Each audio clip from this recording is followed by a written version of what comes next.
When I first started investing, my research never ventured outside of the United States, but now I actually own 3 different European stocks in my personal portfolio. And while I do personally still think that the American stock market is superior, I certainly wouldn't want to miss out on opportunities overseas. But with that being said, there's a few fundamental differences we have to understand when it comes to American dividend stocks versus European dividend stocks. And right now, European dividend stocks are interesting for a few different reasons. The chart we're looking at here shows the difference in valuation between the S&P 500 index forward PE ratio versus the MSCI World, not including the United States. Essentially what we can see is US stocks are currently trading at a much larger premium than the MSCI World Index. And while historically speaking, US stocks have traded at a premium compared to the world, the valuation gap, especially in the last few years, has widened by quite a bit. And if we get even more specific and strictly look at the US versus European stocks, again, we can see a wide valuation gap. A valuation gap that is much wider than it has been historically speaking. This is what's leading many to believe there's currently potential opportunities in the European market. Now, over the last 3 to 4 years, investors have actually been fleeing from the European market. If we look at the Europe equities fund flows, where is the money going? We can see since the beginning of 2022, there's been billions of dollars leaving the European markets, but we've seen a flip just in the last few weeks for the first time in a few years now. Money is starting to flow back into Europe. So where do we begin to start to look for these opportunities? Well, the easiest place to start looking is what's known as the European Noble 30 Index. I've built out a spreadsheet with in-depth details on these 30 stocks, which you can download absolutely for free at the link in the description. I'll be adding this spreadsheet over on dividendology.com soon. Now, this index was created by my friend, the European Dividend Growth Investor. I'll leave a link to his Twitter account down in the description. Now, we'll certainly dive into this more, but we need to understand what are the qualifications to make it on this list. There are nearly 10,000 different publicly traded stocks in Europe, so how do we narrow it down to start looking for the highest quality dividend stocks?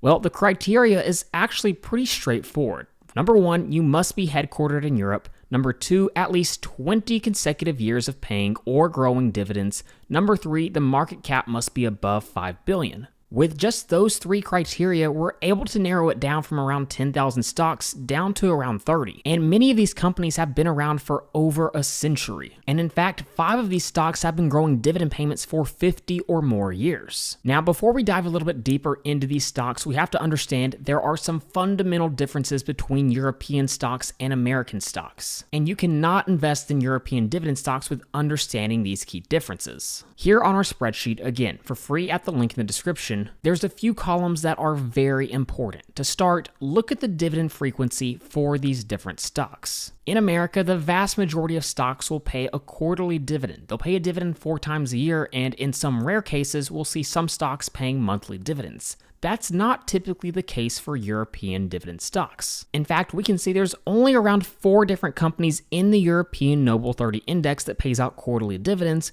British American Tobacco being one of the more popular ones. But the vast majority of these European Noble 30 dividend stocks pay out dividends either on an annual basis or on a biannual basis. Let's look at an example. If we jump over to our dividend breakdown sheet and come up here and look at Louis Vuitton, you can see all this data will load in. And like always, if you'd like to download any of these spreadsheets and get access to the ticker data add-on on Google Sheets that allows you to automatically import stock financials straight into your spreadsheet, including international stocks, then you can head over to tickerdata.com at the link in the description.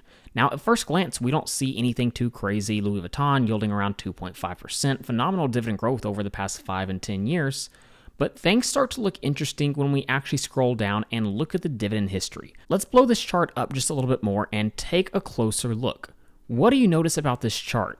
The dividend payments look quite choppy. Why is this the case? Well, Louis Vuitton pays out semi-annual dividends, but every year, one of the dividend payments is much larger than the other. For example, we can see in April of 2022, they paid a $7.50 dividend, and then later that year, in December, it was $5.20. This is typically the trend we see with Louis Vuitton. They'll make a large dividend payment near the beginning of the year, and at the end of the year, they'll make a smaller dividend payment. This is actually pretty common for European dividend stocks. But here's what's perhaps even more important to understand about these European dividend payers. Not just the payout frequency. Yes, annual, semi-annual, that's important to note, but but the actual dividend policy is vastly different. When it comes to American dividend stocks, think of a company, for example, like Coca-Cola. When we look at Coca-Cola, obviously this company is a dividend king, over 50 consecutive years of dividend payments. They grow those dividend payments every single year like clockwork. It's an expectation from the shareholders. So what this means is even in years when free cash flow is declining, when free cash flow is lower than the previous year, for example, 2015 to 2016, free cash flow declined. 2021 to 2022, free cash flow declined. But despite this, Coca-Cola continued to grow those dividend payments. This is not typically the case for European dividend stocks. In fact, their dividends are often adjusted year to year based on the actual profits. So what does this mean? Well, let's look at an example. How about ASML? Here's what you'll notice. Pay close attention to these yearly dividend payouts. 2022 dividend payout, $693. What do you notice? The next year, the total amount was actually a little bit lower at about $646. And we can see that's because free cash flow declined quite a bit from 2022 to 2023. Now, it's important to understand the business model. The timing of ASML's lithography machines, when they actually sell them, when they ship them, heavily impacts what free cash flow actually looks like. But the point is, dividend policy is adjusted based on how much these companies are producing in earnings and free cash flow any given year. There's not necessarily the same expectation they're going to continue to increase those dividend payouts every single year, which again, that's why one of the caveats to being a part of the European Noble 30 isn't necessarily to grow those dividends every single year, but to at least have a track record of at least 20 consecutive years of paying the dividend. So again, this is a stark difference between American dividend stocks and European dividend stocks. And to be honest, it's one of the reasons I still tend to favor American stocks a bit more, among other reasons. But that's not the only major difference that we need to be made aware of. Unfortunately, you have to know the withholding taxes as well. Again, this is covered in the spreadsheet link in the description. But over here, you can see a column for withholding tax. In some of these countries, such as Switzerland, the withholding tax can be as high as 35%. If we look in Germany, it's as high as 26.4%. Denmark, 27%. If we look at Sweden, it's 30%. France is significantly lower at 12.8%, and then the United Kingdom, it's 0%, a major advantage for the United Kingdom stocks. Obviously, this is something we need to be aware of because it certainly impacts our decisions. On top of this, when you're looking at these different European dividend stocks, it's important to know and what currency they're reporting their financials in. This is, again, listed on the spreadsheet. So those are three major differences you have to know if you're going to be investing in European dividend stocks: the dividend frequency, the dividend payout policy, and how dividends get adjusted based on earnings and free cash flow any given year. And then, of course, we have to understand the withholding tax. Those are certainly three key points that make European dividend stocks a little bit less attractive, there's no doubt. But with that being said, from a valuation perspective, it does still appear there's opportunities in the European market. And like I mentioned earlier, I actually have a little bit of capital in my personal portfolio allocated to some of these European dividend payers. And the ones that I own in my personal portfolio are actually projected to grow earnings at a pretty high rate in the future. Again, one of the cool features of ticker data is it can track stocks from all across the world. For example, let's jump over to our sensitivity analysis model and look at how fast ASML is projected to grow earnings.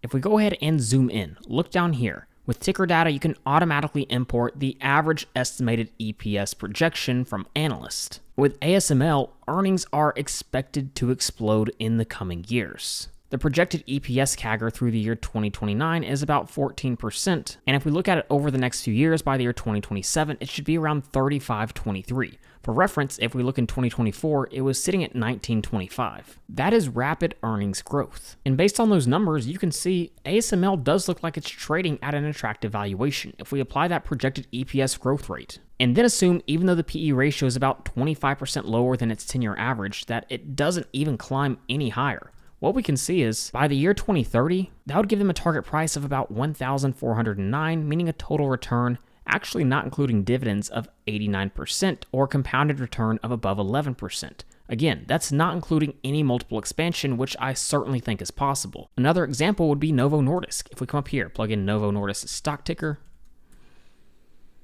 Even though this is a company that's revised its earnings guidance to be a little bit lower over the next year, they still have a projected EPS CAGR of about 10.36% moving forward. Now, this is a stock that has sold off heavily in the last year, and we can actually see the trailing 12 months PE ratio is just 13.93, which is almost 50% lower than its average over the last decade. So if we just apply that average estimate from analysts when it comes to earnings growth, and then just assume a little multiple expansion, still nowhere near close to the average PE ratio, again, you can see there's the potential for very attractive returns. So if you've been considering opportunities in the European market for your portfolio, whether due to diversification reasons or simply due to valuation reasons, the European Noble 30 Index is a great place to start, and this spreadsheet will give you the information you need to consider the different pros and cons of all these different stocks. Again, you can download this for free at the link in the description. And again, like always, if you'd like to get access to the ticker data add-on that allows you to track international stocks, European stocks, American stocks, pull that data straight into your spreadsheet,